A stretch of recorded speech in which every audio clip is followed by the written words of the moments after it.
Hello guys, আসসালামু আলাইকুম। আপনারা সবাই কেমন আছেন? আশা করি আপনারা সবাই ভালো আছেন।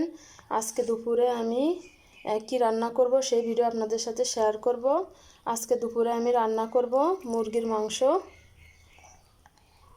এই মুরগির মাংস কিভাবে রান্না করব সেই ভিডিও আপনাদের সাথে শেয়ার করব। মুরগির মাংস রান্না করার জন্য সব কিছু কাটাকাটি করে নিয়েছি, বেটে নিয়েছি। এই যে টমেটো কেটে নিয়েছি, ধনেপাতা, আলু, পেঁয়াজ, মরিচ আর এই যে বেটে নিয়েছি। কাটাকাটি বাটাবাটি সবই কমপ্লিট। এখন আমি কিভাবে রান্না করব সেই ভিডিও আপনাদের সাথে শেয়ার করব। প্রথমে এই মুরগির মাংসয় লবণ দিয়ে হলুদ দিয়ে সুন্দরভাবে মাখিয়ে নিব। লবণ দিয়ে দিব, হলুদের গুঁড়া দিয়ে দিব, অল্প পরিমাণ মরিচের গুঁড়া দিয়ে দিব। এটা সুন্দরভাবে মাখিয়ে নেব। এই যে আমার মাংস মাখানো কমপ্লিট। এবার এটা সুন্দরভাবে ভেজে নিব। চুলায় একটা কড়াই বসিয়ে দিয়েছি। কড়াইতে এবার তেল দিয়ে দিব। তেলটা গরম হয়ে গেছে। আমার এই মাখিয়ে রাখা মুরগির মাংসটা একটা একটা করে তেলে দিয়ে দিব। এই যে এগুলো সুন্দরভাবে লাল লাল করে ভেজে নিব। এই যে আমার মুরগির মাংসটা লাল লাল করে ভাজা হয়ে গেছে। এবার সবগুলো এভাবে ভেজে নিব। এই যে সবগুলো মুরগির মাংস সুন্দরভাবে ভেজে নিয়েছি। এবার আলুগুলো ভেজে নিব।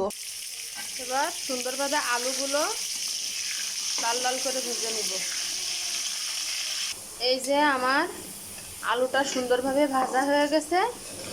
এবার এটা নামিয়ে নিব। এই যে কেটে রাখা পেঁয়াজ আর মরিচ তেলে দিয়ে দিব। এটা সুন্দরভাবে ভাজা ভাজা করে নিব। পেঁয়াজ মরিচ ভাজা হয়ে গেছে। বেটে রাখা মশলা দিয়ে দিব।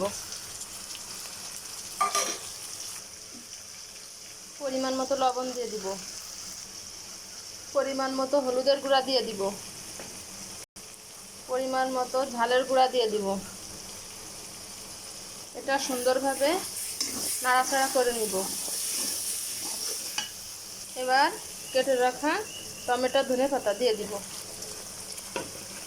এটা সুন্দরভাবে নাড়াচাড়া করে নিব। অল্প একটু পানি দিয়ে দিব।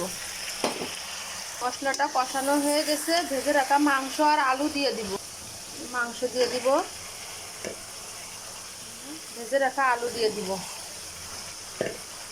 এটা সুন্দরভাবে নাড়াচাড়া করে নেব। মাংসটা সুন্দরভাবে কষিয়ে নিয়েছি। এবার ঝোলের পানি দিয়ে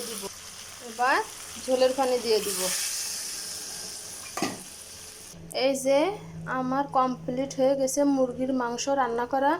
এই মুরগির মাংস রান্না কিভাবে করলাম সেই ভিডিওটা যদি আপনাদের ভালো লেগে থাকে লাইক কমেন্ট শেয়ার করে দিবেন। ধন্যবাদ সবাইকে।